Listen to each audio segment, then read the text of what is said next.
इस वीडियो में हम कंपेयर करने वाले हैं बोइंग और एयरबस के बारे में। इस कंपैरिजन के दौरान हम ये जानने की कोशिश करेंगे इन दोनों से बेहतर कंपनी कौन है, यानी कि किसका ज्यादा मार्केट वैल्यू ज्यादा है, किसका ब्रांड वैल्यू ज्यादा है, किसका ज्यादा नेटवर्थ है, किसका बड़ा एम्पायर है, किसका सेलिंग प्रोडक्ट ज्यादा है और कौन सी कंपनी का टेक्नोलॉजी ज्यादा एडवांस है। देखिए, इसके अलावा भी और एयरक्राफ्ट मैन्युफैक्चरिंग कंपनियां हैं, लेकिन हमने उस सारी कंपनियों को कंसीडर नहीं किया है। इसका रीजन यही है कि जितनी भी एयरलाइंस इंडियन कंपनी है जैसे स्पाइसजेट, इंडिगो और एयर इंडिया, विस्तारा, इस सारी कंपनी की जितनी भी एयरप्लेन है बोइंग और एयरबस का ही है। इसलिए हमने बोइंग और एयरबस को ही कंपैरिजन में लिया है। बहुत से लोग नहीं जानते हैं कि बोइंग और एयरबस क्या है। यदि आपने प्लेन में सफर किया होगा तो आप जानते होंगे बोइंग और एयरबस क्या है। यदि आपने प्लेन में सफर नहीं किया है तो शायद किसी मूवी सीन के अनाउंसमेंट या किसी एयरपोर्ट के अनाउंसमेंट में आपने बोइंग और एयरबस सुना होगा।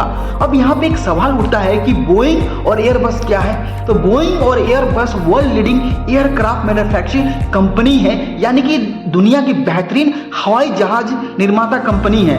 ये सुनने के बाद फिर से अंदर एक क्यूरियोसिटी जाती है कि इन दोनों में से कोई बेहतर तो हो सकता है in term reliable engine, cabin spacious और more luxurious, aerodynamic body, advance in technology और सेफ जर्नी, किसमें ज्यादा हो सकता है। ये मोस्ट इंपोर्टेंट हम बात करें सेफ जर्नी की, तो सेफ जर्नी केवल प्लेन की क्वालिटी पर डिपेंड नहीं करता है। इसके अलावा भी और भी फैक्टर होते हैं जिस पे सेफ जर्नी डिपेंड करता है, जैसे किसी प्लेन के voice planning, making decision and execution commander कैसे कर रहा है उस पर डिपेंड करता है। साथ साथ ये वेदर कंडीशन पे भी डिपेंड करता है। अगर हम बात करें एक्सीडेंट की सिनारियो के बारे में, यानी कि प्लेन क्रैश का, तो आप पिछले सालों में ये देखेंगे बोइंग और एयरबस का जो एक्सीडेंट ग्राफ है लगभग सेम है। इसलिए हम ये नहीं कह सकते हैं कि प्रोडक्ट क्वालिटी की वजह से ही एक्सीडेंट होता है। इसके कोई से भी रीजन हो सकते हैं, जैसे engine failure, malfunction, equipment devised, human error और इसके अलावा जैसे वेदर कंडीशन भी हो सकता है। अब हम कंपेयर करते हैं as a all aspect, reliable engine, cabin mode spacious और luxurious, aerodynamic body, advance in technology. तो इन दोनों में से कौन सी कंपनी बेहतर है ये कहना बहुत मुश्किल हो जाता है। इसका रीजन ये है कि इन कंपनियों की यानी एयरबस और बोइंग का अलग अलग सेगमेंट में प्रोडक्ट है, जैसे cargo, defence and commercial. Commercial के अंदर भी इसका अलग अलग प्रोडक्ट है, सिंगल बॉडी, डबल बॉडी, यानी डबल डेकर और नैरो बॉडी। और ये अलग अलग सेगमेंटों में एक दूसरे को बीट करती है। कहीं बोइंग बीट हो जाती है तो कहीं कहीं एयरबस बीट हो जाती है। इसलिए एक वर्ड में किसी एक प्रोडक्ट को एक्सप्लेन करना बहुत मुश्किल हो जाता है। इसी कंक्लूजन पे पहुंचने के लिए हम वीडियो में आगे बढ़ते हैं। Now introduction of the Boeing. Boeing world first aircraft manufacturing company है, इसलिए बोइंग को इनोवेशन एयरक्राफ्ट मैन्युफैक्चरिंग के नाम से भी जाना जाता है। अगर हम बात करें इसकी ओरिजिन कंट्री, तो इसकी ओरिजिन कंट्री है अमेरिका, यानी कि ये अमेरिकन प्रोडक्ट है। बात करें इसकी एस्टैब्लिश ऑफ ईयर, तो इसका एस्टैब्लिश ऑफ ईयर है 15 जुलाई 1966, लेकिन उस समय उसका नाम हुआ करता था पैसिफिक एरो प्रोडक्ट। लेकिन आफ्टर 1 ईयर इसका नाम चेंज करके इसका नाम बोइंग रख दिया गया, क्योंकि इस कंपनी का जो फाउंडर था उनका नाम था विलियम एडवर्ड बोइंग। उन्हीं के नाम पर इसका नाम चेंज करके बोइंग रख दिया गया।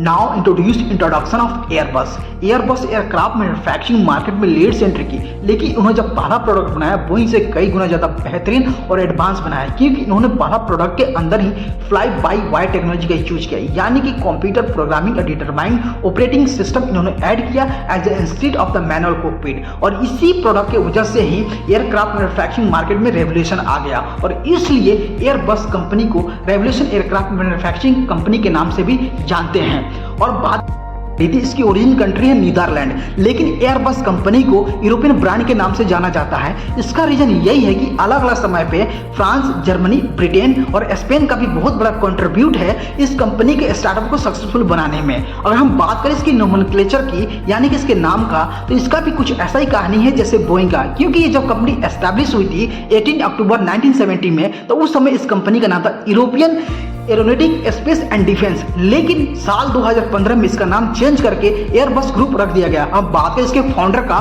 तो उनका फाउंडर का नाम था Roger. Now time turn on engine comparison. That is which company having more reliable engine, Boeing और Airbus. फर्स्ट ऑफ ऑल मैं आपको ये बता दूं, बोइंग और एयरबस दोनों में से कोई भी कंपनी खुद से अपना इंजन मैन्युफैक्चरिंग नहीं करता है। इसका सोल रीजन ये है, ये प्लेन का जो अंदर इंजन होता है गैस टरबाइन इंजन, और गैस टरबाइन इंजन की डिजाइनिंग, मैन्युफैक्चरिंग और इसकी टेक्नोलॉजी बहुत ज़्यादा कॉम्प्लिकेटेड होती है। साथ साथ इस इंजन को मैन्युफैक्चरिंग करने के लिए बहुत बड़ा पावर प्लांट का जरूरत होता है, इसलिए बजट बढ़ जाता है, क्योंकि प्लांट लगेंगे तो मैन पावर लगेंगे, इंजीनियर्स लगेंगे, सर्वेयर लगेंगे। और दूसरा फैक्टर ये होता है रिस्क, और एक ही प्लांट के अंदर इंजन और प्लेन बॉडी बनने से एक्सप्लोजन रिस्क बढ़ जाता है। इसलिए दोनों कंपनियां क्या करती हैं, अपने कॉन्टिनेंट के renowned aircraft engine manufacturing company से इंजन परचेस करती हैं, फिर उसको अपने प्लेन के अंदर इंजन फिट करती हैं। बोइंग अपने कॉन्टिनेंट के renowned aircraft engine manufacturing general electric and Pratt Whitney का इंजन यूज करता है। उसी तरह एयरबस भी अपने कॉन्टिनेंट के renowned aircraft engine manufacturing company Rolls Royce का इंजन यूज करता है। Now let's begin on financial analysis aircraft manufacturing market. आज के समय पूरे वर्ल्ड में 17 कंपनी है जो एयरक्राफ्ट मैन्युफैक्चरिंग करती है, और इन सारी कंपनी का सम ऑफ कैपिटल की बात करें, यानी कैपिटलाइजेशन वैल्यू की बात करें, तो कैपिटलाइजेशन वैल्यू है 476.26 बिलियन, लेकिन इसका 28% यानी 132.65 बिलियन केवल मार्केट कैपिटलाइजेशन है एयरबस का। बात करें बोइंग का, तो बोइंग का मार्केट कैपिटलाइजेशन है 26.5% यानी कि 126.92 बिलियन है। अब ध्यान देने की बात यह है कि 50% से भी ज्यादा यानी कि 54.5% मार्केट कैपिटलाइजेशन है केवल बोइंग और एयरबस का। रिमेनिंग कैपिटलाइजेशन की बात करें यानी कि 45.5% यानी कि 216 बिलियन, ये सम ऑफ द 15 कंपनी है, जैसे Lockheed Martin, Hindustan aeronautics and Textron company, ऐसे करके 15 कंपनी है। और बात करें हिंदुस्तान एरोनॉटिक्स का, तो हिंदुस्तान एरोनॉटिक्स का मार्केट कैपिटलाइजेशन है 7.7% यानी कि 36.85 बिलियन है। अब ये एक्सपेक्ट किया जा रहा है कि आने वाले समय में यानी कि 1 से 2 सालों में एयरक्राफ्ट मैन्युफैक्चरिंग मार्केट का जो वैल्यू है वो 500 बिलियन भी क्रॉस कर जाएगा, यानी कि ½ ट्रिलियन क्रॉस कर जाएगा। और ½ ट्रिलियन कितना बड़ा अमाउंट होता है, मैं आपको अभी रियलाइज कराता हूँ। देखिए 10 लाख के बराबर 1 मिलियन होता है, 1000 मिलियन के बराबर 1 बिलियन होता है, और 1000 बिलियन के बराबर 1 ट्रिलियन होता है। और ट्रिलियन कितना बड़ा अमाउंट होता है आपको रियलाइज हो गया होगा। और कुछ लोगों की ये समझ में नहीं आया होगा कि कैपिटलाइजेशन का मतलब क्या होता है। देखिए किसी कंपनी के पास जो करंट पैसा और पूंजी होता है, जो जिससे वो बिजनेस कर सके, उसको कैपिटल बोलते हैं। कैपिटल का ही मॉडरेट वर्ड है कैपिटलाइजेशन। ऐसा मार्केट कैपिटलाइजेशन वैल्यू के हिसाब से यहाँ पे डायरेक्ट विनर है एयरबस, क्योंकि एयरबस का मार्केट कैपिटलाइजेशन वैल्यू 1.5% ज्यादा है बोइंग से। अब हम बात करेंगे एंगल ऑफ अर्निंग के हिसाब से, तो एंगल ऑफ अर्निंग के हिसाब से नंबर 1 पोजीशन पे है लॉकहीड मार्टिन। लॉकहीड मार्टिन भी एक renowned aircraft manufacturing American company है। अब बात करें एयरबस, तो एयरबस 2 नंबर पे आता है, तीसरे नंबर हिंदुस्तान एरोनॉटिक्स आता है। अब बात करें बोइंग कंपनी, तो बोइंग कंपनी काफी पीछे रह जाती है, इसलिए यहाँ पे एंगल ऑफ अर्निंग के हिसाब से डायरेक्ट विनर है एयरबस।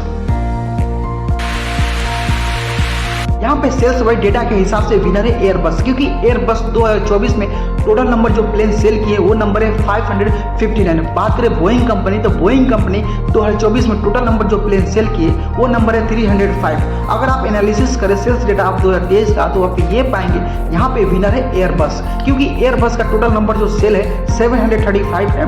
और बात करें बोइंग कंपनी, तो बोइंग कंपनी 2023 में टोटल नंबर जो सेल की है 528 की है। यहाँ पे आपको सेल्स डिफरेंस काफी दिख रहा होगा, यानी कि यहाँ पे बोइंग कंपनी का सेल्स डाउन है। डाउन होने का 2 बड़े फेटल एक्सीडेंट रीजन ये है, यानी कि 2018 में लायंस एयरलाइंस की फ्लाइट नंबर बोइंग 610 और 2019 में इथियोपिया एयरलाइंस की फ्लाइट नंबर 302 का फेटल एक्सीडेंट हुआ। इस एक्सीडेंट के दौरान करीबन 346 लॉस ऑफ लाइफ हुई। इसके वजह से इस कंपनी को पेनल्टी प्लस कॉम्पोजिशन मिला के 16 बिलियन यूएस जस्टिस को देना पड़ा।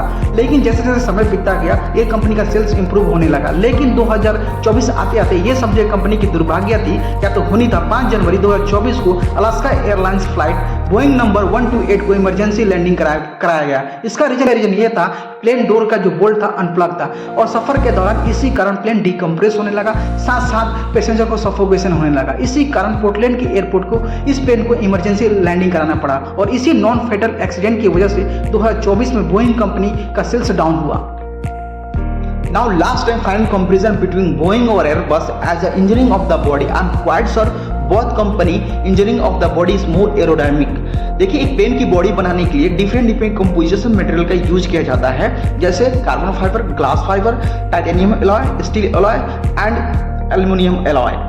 और इन दोनों में एक मेजर डिफरेंस ये है कि इसकी लैंडिंग मैकेनिज्म टोटल डिफरेंट है। देखिए दोनों कंपनी की प्लेन में वो है लैंडिंग मैकेनिज्म। जब एयरबस कंपनी का प्लेन जब लैंड करता है तो इसका रेयर व्हील का एक्सट्रीम 4 रेयर व्हील सबसे पहले ग्राउंड पे टच करता है। अब बात करें बोइंग कंपनी, तो बोइंग कंपनी का रेयर व्हील का फ्रंट 4 व्हील ग्राउंड पे सबसे पहले टच करता है। यही दोनों में थोड़ा सा लैंडिंग मैकेनिज्म डिफरेंस है। आज के समय में बाई ऑल एस्पेक्ट कंपैरिजन करें तो सबसे बड़ी कंपनी है वो है एयरबस, लेकिन आने वाले समय में बोइंग भी आगे जा सकता है या तो फिर एयरबस इससे और बड़ा एम्पायर हो सकता है। मेरा वीडियो बनाने का यही मकसद था कि आप लोगों को थोड़ा सा एरोनॉटिकल इंजीनियरिंग और एरोनॉटिक कितना बड़ा एम्पायर है एज ए फाइनेंशियल, मैं आपको एक झलक दे सकूं इसका, इसलिए मैंने ये वीडियो बनाया। जय हिंद।